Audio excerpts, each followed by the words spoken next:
চারিদিকে শুধু virus virus আর virus. Leaf curl virus, mosaic virus, ring spot virus, green mottle mosaic virus, লঙ্কা গাছে ভাইরাস, বেগুন গাছে ভাইরাস, টমেটো গাছে ভাইরাস। জাস্ট ওয়ান স্প্রে, একটা স্প্রেতেই সব ভাইরাস শেষ। সেটা আমি বলছি না, কিছু কোম্পানি বলছে। তারা নাকি ভাইরাস মারার ওষুধ তৈরি করে ফেলে। আর এই পৃথিবীতে কোনো ওষুধ নেই যেটা ভাইরাসকে মারতে পারবে। আর যে সব কোম্পানি বলে যে আমাদের কাছে ভাইরাস ওষুধ আছে বা আমাদের ওষুধ দিলে ভাইরাস মরে যাবে, সেই সব কোম্পানি থেকে বা যেসব দোকানদার বলবে এই ওষুধটা নিয়ে যান, এতে ভাইরাস চলে যাবে, তাদের থেকে 10 হাত একটু দূরে থাকবেন। কারণ এই পৃথিবীতে কোনো ওষুধ দ্বারা ভাইরাসকে কখনো মারা যায় না। বায়ার, সিজেন্টা, বিএসএফ, আডামা, এরা ওয়ার্ল্ডের টপ কোম্পানি, গোটা পৃথিবী জুড়ে এরা ব্যবসা করছে। এদের কাছে আজ পর্যন্ত ভাইরাস মারা ওষুধ নেই, এরা তৈরি করতে পারেনি। এরা আজ পর্যন্ত রিসার্চ করছে।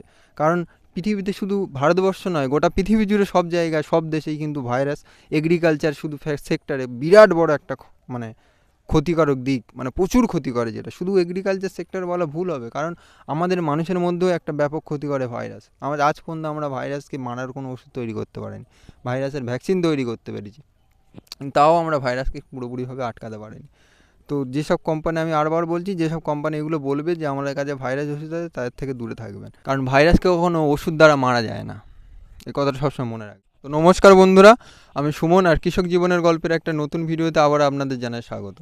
তো আজকের আমাদের আলোচনার বিষয় হবে ভাইরাসের A to Z নিয়ে, গাছের ভাইরাসের A to Z নিয়ে। ভাইরাসের জন্ম থেকে মৃত্যু পর্যন্ত সব কিছুই বলবো, ভিডিওটা শুরু থেকে শেষ পর্যন্ত দেখবেন, তাহলে অনেক কিছুই শিখতে পারবেন। যদি ভিডিওটা স্কিপ করে যান তাহলে কিছুই শিখতে পারবেন না। তো সবার প্রথম চলুন শুরু করা যাক। তো এই পৃথিবীতে কোনো ভাইরাসকে আজ পর্যন্ত কেউ কখনো কন্ট্রোল করতে পারেনি, পৃথিবীর কোনো ভাইরাসকে, সে মানুষের হোক, পশু পাখির হোক, আর গাছপালার ভাইরাস হোক।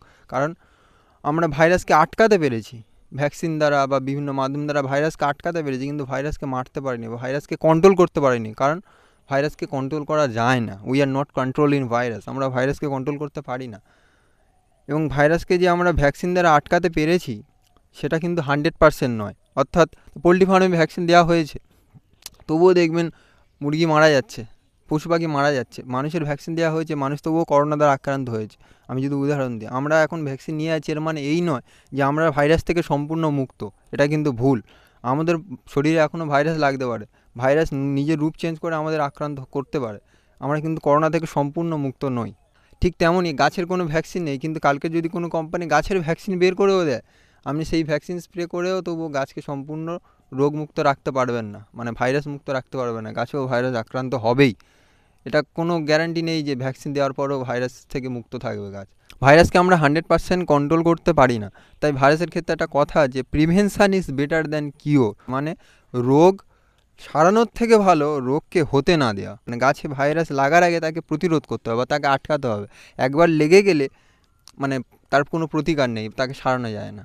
অনেকে বলছে যে আপনি এটা ব্যবহার করুন, আপনি ওটা ব্যবহার করুন, এটাতে আপনার ভাইরাস মরে যাবে, ভাইরাস চলে যাবে, গাছের ভাইরাস সেরে যাবে। আমি বলি বিভিন্ন খাবার আর পরিচর্যার দ্বারা গাছের রোগ প্রতিরোধ ক্ষমতাটাকে বাড়ানো যায়, ভাইরাসের আক্রমণটাকে অনেকটা কমানো যায়। কিন্তু ভাইরাস একবার আক্রমণ করে দিলে বা গাছের শরীরে ভাইরাস ঢুকে গেলে সেই গাছকে আর সারানো যায় না বা সেই ভাইরাসকে মারা যায় না, সে আস্তে আস্তে গোটা বাগানে ব্যাপক আকারে ছড়িয়ে যাবে। এই জন্য ভাইরাসের আরেক নাম মহামারী। যেমন কোভিড মহামারী, কোভিড ভাইরাস বলতে পারতো, তো কোভিড মহামারী করতো। কারণ ভাইরাসের আরেক নাম মহামারী এই কারণে, ভাইরাস খুব অল্প সময়ের মধ্যে সব থেকে ব্যাপক আকারে ক্ষতি করে। মানে যত ধরনের রোগ আছে পৃথিবীতে, তো ভাইরাস এমন একটা রোগ যেটা সব থেকে কম সময়ে সব থেকে বেশি মাত্রায় ক্ষতি করতে পারে আমাদের। এই জন্য ভাইরাসের আরেক নাম মহামারী। কারণ আমি যদি উদাহরণ দিই, কিছু মানে এক রাতের মধ্যে আপনার পোলট্রি ফার্মে হাজার হাজার পশু পাখিকে মেরে দিতে পারে, মানে হাজার হাজার পশু এক রাতের মধ্যে দেখছে তো পোলট্রি ফার্মে মুরগিকে মেরে, যেমন উদাহরণ চান। সেরকমই মানুষের যদি উদাহরণ দিই আমি, কিছু দিনের মধ্যে লাখ লাখ মানুষকে মেরে দিতে পারে। যেমন করোনা ভাইরাসের সময় আপনারা দেখেছেন, এর উদাহরণ দেওয়ার দরকার নেই। ঠিক তেমনই বাগানে একটা দুটো ভাইরাস আক্রান্ত হয়েছে, হঠাৎ করে 2-4 দিন বা কিছুদিন পর দেখবেন গোটা বাগানেই ভাইরাস, মানে যদি আপনি ঠিক মতো নিয়ন্ত্রণটাকে না করেন গোটা বাগানেই ছড়ে যাবে। সে 1 বিঘে হোক আর 100 বিঘে হোক, ভাইরাসের কাছে সেটা কোনো ব্যাপার নয়। অর্থাৎ ভাইরাস খুব র্যাপিড গ্রো করে, একটা মানে খুব অল্প দিনের মধ্যে আমাদেরকে ব্যাপক ক্ষতি করে। এই জন্য এর আর এক নাম মহামারী। এটাকে কন্ট্রোল করা যায় না। সবাই বলছে ভাইরাসকে কন্ট্রোল করবো কী করে, ভাইরাসকে কন্ট্রোল করবো কী করে। আরে বাবা, ভাইরাসকে তো কন্ট্রোল করা যায় না। We are not control in virus. আমি বললাম ভাইরাসকে কন্ট্রোল করতে পারবো না, আমরা ভাইরাসকে আটকাতে পারবো। এবং ভাইরাসকে আটকাতে গেলে আগে জানতে হবে ভাইরাস কী, ভাইরাস কীভাবে কাজ করে, কীভাবে বংশ বিস্তার করে, কীভাবে গাছের শরীরে প্রবেশ করে, আগে এগুলো জানতে হবে। আগে সেটা জানতে হবে, সে নাহলে আপনি ভাইরাসকে কন্ট্রোল করবেন কী করে। তো সবার প্রথমে জানুক যে ভাইরাস কী। ভাইরাস হলো একটা মাইক্রো অর্গানিজম বা অণুজীব, যেগুলো খালি চোখে দেখা যায় না, যেগুলো গাছের শরীরে ঢুকে থাকে কিন্তু আপনি খালি চোখে দেখতে পাবেন না। মানে আপনার গাছে ছত্রাক লেগেছে, পাতার উপরে আপনি দাগ দেখতে পাচ্ছেন, ওটা তো কিন্তু ছত্রাক নয়, ওটা কিন্তু ছত্রাক দ্বারা সৃষ্টি রোগটা দেখতে পাচ্ছেন পাতার, কিন্তু যে ছত্রাকের কারণে রোগটা হয়েছে আপনি কিন্তু সেটা দেখতে পাচ্ছেন না। অর্থাৎ গাছের শরীরে ওরকমই ভাইরাস ঢুকলে ভাইরাসকে দেখতে হবে না। যেমন ছত্রাক, ব্যাকটেরিয়া, ভাইরাস এগুলো সবই অণুজীব, এদেরকে খালি চোখে দেখা যায় না, এদের আক্রমণ করেছে কিন্তু আমরা এদেরকে খালি চোখে দেখতে পারি না। এবং এরা বংশ বিস্তার করে কীভাবে? বংশ বিস্তার করার জন্য এদের চাই লিভিং সেল বা জীবন্ত কোষ চাই। লিভিং সেল বা জীবন্ত কোষ একমাত্র জীবদেহেই আছে, মানে যার মধ্যে জীবন আছে। সে গাছপালা, পশু পাখি, মানুষ সবই, গাছের মধ্যেও তো জীবন আছে। গাছের মধ্যে যার মধ্যে জীবন আছে তার মধ্যেই একমাত্র ভাইরাস আক্রমণ করতে পারে এবং তার মধ্যেই বংশ বিস্তার করতে পারে। জীবদেহের বাইরে যার মধ্যে প্রাণ আছে তার মধ্যে ঢুকতে পারে, সেই প্রাণহীন কোনো বস্তু তার বাইরে কিন্তু ভাইরাস মরার মতো হয়ে থাকে, মানে মারা যায় না কিন্তু মরার মতো হয়ে থাকে, কোনো ক্ষমতা নেই, নির্জীব অবস্থায় থাকে। একবার যদি জীবদেহের ভিতরে কোনো জীবদেহের ভিতরে ঢুকে যায় তো আস্তে আস্তে সে নিজের ক্ষমতাটা বাড়ায়, নিজের বংশ বিস্তার করে। এইভাবে জীবদেহের বাইরে ভাইরাসের কোনো মানে ধরতে গেলে কোনো কাজই নেই, কোনো ক্ষমতা নেই। এইবারে যে কোনো ভাইরাস নির্দিষ্ট কিছু জীবদেহে কিন্তু আক্রমণ করে, মানে নির্দিষ্ট কিছু প্রজাতির জীবদেহে আক্রমণ করে। অর্থাৎ যদি আমি বলি যে মানুষের ভাইরাস শুধুমাত্র মানুষের শরীরেই লাগে, গাছের ভাইরাস শুধু গাছের শরীরে লাগে, পশু পাখির ভাইরাস শুধু পশু পাখির শরীরে লাগে, ঠিক আছে। গাছের ক্ষেত্রে বলি নির্দিষ্ট কিছু ভাইরাস নির্দিষ্ট কিছু গাছেই আক্রমণ করে।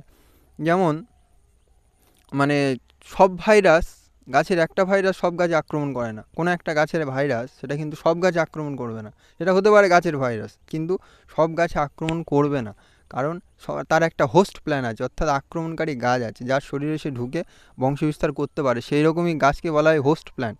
এইবারে বলি আপনার বাগানে ভাইরাস লাগেনি মানে এই নয় যে আপনার বাগানে ভাইরাস নেই। আপনার বাগানের আশেপাশে কিন্তু ভাইরাস মরার মতো হয়ে পড়ে আছে, তারা যে কোনো সময় আপনার গাছে আক্রমণ করতে পারে।